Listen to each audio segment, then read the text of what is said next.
ब्राह्मणों ने निमित्त बनाया, भगवान ने निमित्त बनाया ब्राह्मणों को।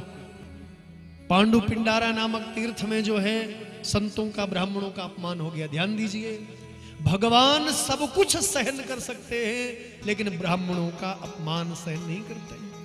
अपने सच्चे भक्त का अपमान भगवान सहन नहीं करते। एक बार के लिए आप भगवान का अपमान कर दो तो भगवान क्षमा कर देंगे, वो बाबा माणिकनाथ क्षमा कर देगा।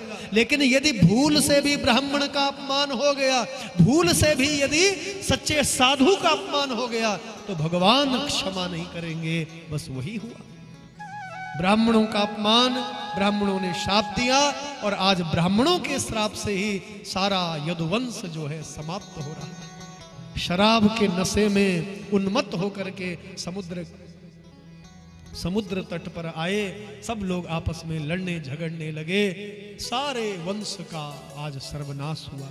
बलराम जी समझाने के लिए गए तो बलराम जी को मारने पीटने को तैयार हो गए। देखिए, भगवान कृष्ण बोले, दाऊ भैया अब ये तुम्हारी भी नहीं सुनने वाले हैं। वो कहते हैं ना कि विनाश काले विपरीत बुद्धि, वो बुद्धि भी विपरीत हो गई है इनकी। अब बलराम जी को मारने को भी तत्पर हुए। और बंधुओं, आइए, बलराम जी शेषनाग जी समुद्र में प्रवेश कर गए। और एक दिन की कथा, भगवान अपने चरण पादुकाओं को उद्धव जी को देते हैं, और उद्धव जी को कहा, मेरी चरण पादुका को लेकर के तू मेरे बद्री धाम को जा, मेरे बद्री नारायण, जो मेरा सिद्ध धाम है, वैकुंठ है। इदं भूलोक वैकुंठे इति जानीह नारदा, इति जानीह नारदा।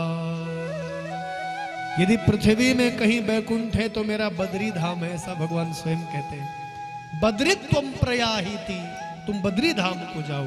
तो उद्धव जी को चरण पादुका भगवान ने दी, और उद्धव जी चरण पादुका लेकर बद्री धाम की ओर चले। और इधर भगवान अब अपनी लीला को पूर्ण कर रहे हैं। भगवान वृक्ष के नीचे शयन कर रहे हैं, विश्राम कर रहे हैं। भगवान का पैर जो है इस प्रकार रखा है, भगवान के चरण पर सूर्य भगवान की किरणें पड़ रही हैं। और एक जरा नाम का शिकारी, जरा नाम का व्याध, उसने अपना धनुष उठाया और चल पड़ा। जैसे देखा भगवान का चरण तो भ्रम हुआ कोई मृग है, तुरंत प्रहार किया भगवान के पैर पर। जैसे भगवान ने शिव शिव उच्चारण किया, वह जरा नाम का व्याध दौड़ता भक्त आया, क्षमा मांगी, मुझे क्षमा कर दीजिए। भगवान बोले, तेरा कोई दोष नहीं, ये मेरा ही दोष है। पिछले जन्म में मैंने तुझे छिप करके मारा। कहीं कहीं कथा है कि बाली ही यह व्याध बनकर आया, भगवान ने छिपके मारा था ना सुग्रीव के भाई बाली को। तो ये अदला बदली है। कितने करुणामय स्वभाव के मेरे भगवान हैं, जिसको भगवान मारते हैं उसको भी दिव्य लोक की गति देते हैं, और जिसके हाथ से भगवान ने बाण खाया उसको भी भगवान ने दिव्य लोक की गति दी। तू घबरा मत, मैं तुझे भी दिव्य लोक भेजूंगा। यहां भगवान ने जरा नाम के व्याध को दिव्य लोक भेजा, और अब भगवान भी दिव्य लोक जाने को तैयार हुए।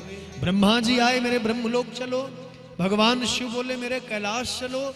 देवराज इंद्र बोले, मेरे स्वर्ग चलो। भगवान बोले, आज से हम कहीं नहीं रहेंगे, आज से मैं भागवत के रूप में मैं निवास करूंगा, भागवत रूपी महासागर में वास करूंगा। उस दिन से भगवान श्री नारायण भागवत के रूप में विराजमान हुए।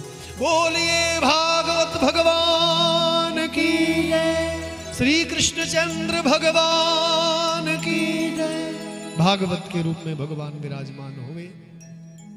और इधर भगवान की रानियां जो है आप सभी जानते हैं, अर्जुन महाराज उनको संभाल नहीं पाए। भगवान ने कहा था रानियों की रक्षा करना, लेकिन नहीं संभाल पाए।